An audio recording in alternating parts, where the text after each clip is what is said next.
বেতন বাড়ল বাংলাদেশ নারী ক্রিকেট দলের। অবশেষে বাংলাদেশ নারী ক্রিকেটারদের বেতন বৃদ্ধি করেছে বাংলাদেশ ক্রিকেট বোর্ড বিসিবি।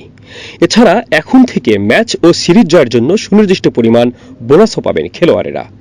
বিসিবির ১৬তম সভায় বেতন বৃদ্ধি, বোনাস এবং কেন্দ্রীয় চুক্তিবদ্ধ খেলোয়াড় তালিকা অনুমোদন দেওয়া হয়। সভা শেষে বিসিবির দেওয়া সংবাদ বিজ্ঞপ্তিতে বলা হয় ১৮ জন খেলোয়াড়কে কেন্দ্রীয় চুক্তি এবং ৩০ জনকে জাতীয় চুক্তিতে নেওয়া হয়েছে। নারী ক্রিকেটাররা বেতন পাবেন ৪টি গ্রেডে। এর মধ্যে এ ও বি ক্যাটাগরি খেলোয়াড়দের বেতন ২০২৩-২৪ মৌসুমের চেয়ে মাসে ২০,০০০ টাকা বাড়ানো হয়েছে, আর সি ও ডি ক্যাটাগরি খেলোয়াড়দের বেতন বেড়েছে মাসে ১০,০০০ টাকা করে। ২০২৪ সালের ১ অক্টোবর থেকে ২০২৫ সালের ৩০ জুন মেয়াদের কেন্দ্রীয় চুক্তিতে সর্বোচ্চ এ ক্যাটাগরিতে আছেন নিগার সুলতানা, ফারজানা হক, ঋতুমণি ও নাহিদা আক্তার। তারা মাসে পাবেন ১,২০,০০০ টাকা করে।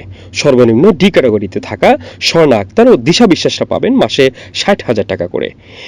বিসিবি জানিয়েছে কেন্দ্রীয় চুক্তির বাইরে আরও ৩০ জন খেলোয়াড়কে জাতীয় চুক্তিতে নেওয়া হয়েছে। এটি পুরুষদের ক্রিকেটে প্রথম শ্রেণী ক্রিকেটারদের চুক্তির আদলে তৈরি। জাতীয় দলের আশেপাশে থাকা ক্রিকেটাররাই জাতীয় চুক্তিতে অন্তর্ভুক্ত হয়েছেন।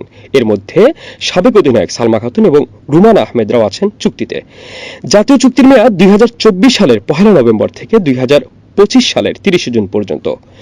কেন্দ্রীয় চুক্তিতে থাকা খেলোয়াড়দের বেতন বৃদ্ধির বাইরে ম্যাচ ও সিরিজ জয়ের জন্য বোনাস অনুমোদন করা হয়েছে। এবার ওয়ানডেতে আইসিসি র্যাঙ্কিংয়ে ১ থেকে ৩-এর মধ্যে থাকা দলের বিপক্ষে প্রতিটি জয়ের জন্য বোনাস পাবেন ১ লাখ টাকা।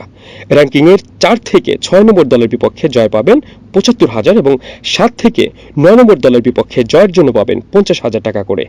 একই বোনাস প্রযোজ্য হবে সিরিজ জয়ের ক্ষেত্রেও।